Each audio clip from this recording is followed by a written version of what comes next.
Hi guys, welcome back to the Revive Stronger channel. I'm your host as always, Steve Hall. Today we are going over the takeaway from 140 with Dr. Scott Stevenson and Dr. Mike Israetel. What a fantastic chat. Let's get into the takeaway points.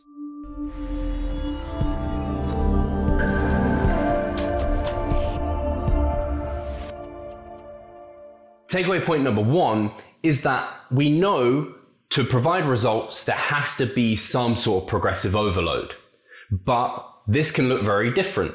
So you might progress from 4 reps in reserve towards 1 rep in reserve and towards failure. Or you might train at failure points or very, very intense all the time, and you might look to just micro load or add a rep here or there. You could even just improve your technique or increase the density or decrease the density and get more done in a shorter period of time. These are all ways to progressively overload. And to argue that one is better than the other is difficult at times. So guys, that's takeaway point number one. Takeaway point number two is that as you get more advanced, the window between your minimum effective volume and your maximal recoverable volume gets smaller and smaller.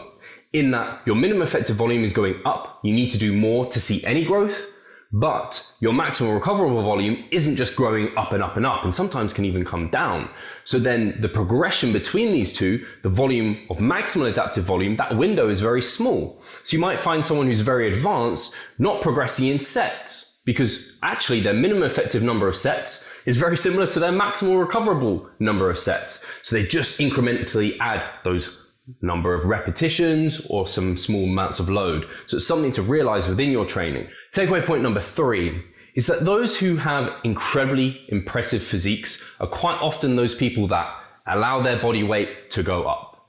They focus on exercises that feel really good, they get excellent mind-muscle connection for, and that they micro load. So they just eke out small amounts of progress and they just consistently do this over time.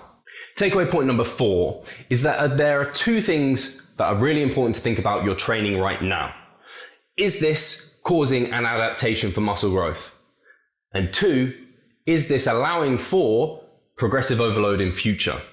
Because we need to have overload, which is point number one, to cause muscle growth, but also progressions upon that, which is point number two. So you need to consider both of these when you're in the gym and training. Otherwise, you could be in a bad spot. Point number five is that hard gainers could actually just be people with very high MEVs and very high MRVs, so that traditional training programs that are out there just don't see much growth. And maybe they only see growth in those final weeks when volume's high for the average person. Someone who came up in the podcast is James Krieger, who recently pushed volume very high, higher than he's done before, and saw great results. This isn't to say if you're a hard gainer and you listen to this and you're like, I'm struggling with growth, I'm definitely a hard gainer, to just push your volume up. But if you're recovering really well and you're doing decent amounts of volume, then maybe try doing a bit more if you're not seeing the growth you want, if you're recovering okay. So guys, I hope you've enjoyed these takeaway points. As always, like, subscribe, give us a comment to this. We appreciate them all, and check out the full episode 140. Our favorite quote from today's podcast is from Scott Stevenson, and is that we have to fashion our training with our ability to recover.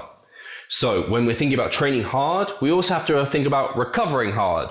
These things go part in part, and that's that point number one, overloading training, and then point number two, how are we going to progressively overload from there? Recovery is a part of that mission as well. So guys, again, hope you've enjoyed this. Give us a like, give us a comment, and we'll talk to you soon. Revive Stronger.